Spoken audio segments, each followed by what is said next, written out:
Teknologi dan ilmu pengetahuan saling berkaitan dan tidak dapat dipisahkan. Teknologi diciptakan karena adanya ilmu pengetahuan, dan ilmu dapat bertambah karena adanya teknologi. Jadi, ilmu pengetahuan dan teknologi adalah suatu ilmu pengetahuan yang mengarah terhadap pemenuhan kebutuhan manusia. Iptek juga bisa diartikan sebagai segala sesuatu yang berhubungan dengan teknologi, baik terhadap penemuan teknologi terbaru ataupun perkembangan terhadap teknologi itu sendiri. Mempelajari ilmu teknologi saat ini telah menjadi sesuatu yang wajib bagi beberapa orang, sebab kemajuan teknologi menjadi salah satu syarat menggunakan alat-alat dalam membantu menyelesaikan pekerjaan, tugas-tugas sekolah maupun kuliah. Hal ini memang didasari oleh manfaat menuntut ilmu bagi kehidupan yang sangat berguna, bukan hanya di waktu sekarang, tetapi hingga waktu yang akan datang.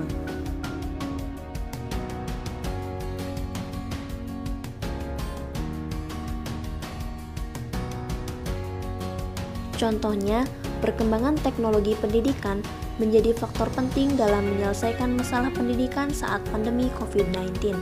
Teknologi pendidikan dapat memberikan kemudahan informasi serta penyampaian materi, sehingga kegiatan pembelajaran yang dilakukan tidak menjadi kendala terkhusus pada saat pembelajaran jarak jauh. Teknologi pendidikan dapat menciptakan pembelajaran tetap berjalan baik, serta mendukung pemerintah dalam upaya menjaga physical distancing sesuai protokol kesehatan. Dampak yang dirasakan akibat pandemi ini juga membuat pendidikan di Indonesia mulai bereksperimen dengan menciptakan beberapa teknologi pendidikan yang menunjang pembelajaran, serta turut aktif mengikuti revolusi industri 4.0. Dengan keadaan kritis ini, pemerintah serta kalangan akademisi menciptakan teknologi pendidikan dengan berbagai macam model, mulai berupa aplikasi, website, podcast, classroom, dan lainnya, demi menciptakan keadaan efisien untuk generasi milenial saat belajar mandiri. Penggunaan teknologi pendidikan saat belajar mandiri merupakan salah satu usaha dalam pengimplementasian media pembelajaran terbaru berbasis teknologi yang beraneka ragam, serta menjadikan usaha promotif terhadap teknologi pendidikan. Teknologi pendidikan juga akan sangat membantu dan mudah dipahami dalam kehidupan milenial, sebagai media pembelajaran inovasi yang memudahkan mereka untuk mencari berbagai macam sumber pengetahuan dengan mudah, dan dapat dilakukan saat kapanpun dan dimanapun. Adapun dampak positif dari iptek. Yang pertama, sumber pengetahuan yang luas. Di era yang serba modern ini, kita tidak hanya terpatok kepada buku, tetapi kita juga bisa mencari pendapat lain melalui internet. Yang kedua, mudahnya dalam mencari informasi dan akses internet yang mudah dan cepat. Informasi yang dibutuhkan akan semakin cepat dan mudah diakses untuk kepentingan pendidikan. Yang ketiga, memunculkan inovasi baru dalam membangun dunia pendidikan.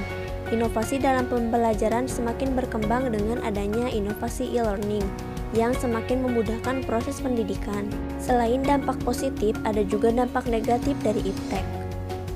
Yang pertama, internet membuat otak manusia menjadi malas.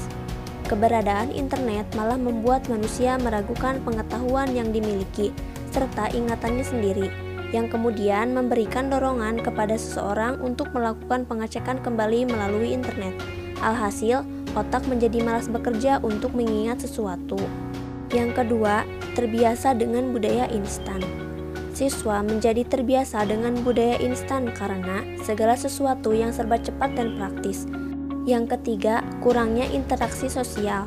Kemunculan teknologi ini perlahan-lahan menghilangkan budaya masyarakat yang rukun dan selalu ramah perbincangannya, karena pengaruh teknologi yang semakin canggih. Akibatnya, interaksi sosial terhadap lingkungan sekitar yang sedikit demi sedikit mengikis keharmonisan, karena pengaruh smartphone yang lebih menarik.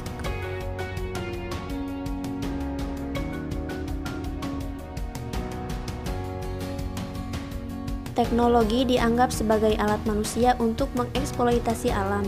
Dampak negatif dari teknologi yang telah dirasakan secara nyata adalah kerusakan lingkungan yang semakin parah. Contohnya seperti pemanasan global yang dibarengi penipisan lapisan es dan peningkatan permukaan air laut sebagai salah satu akibat penggunaan lemari es dan AC.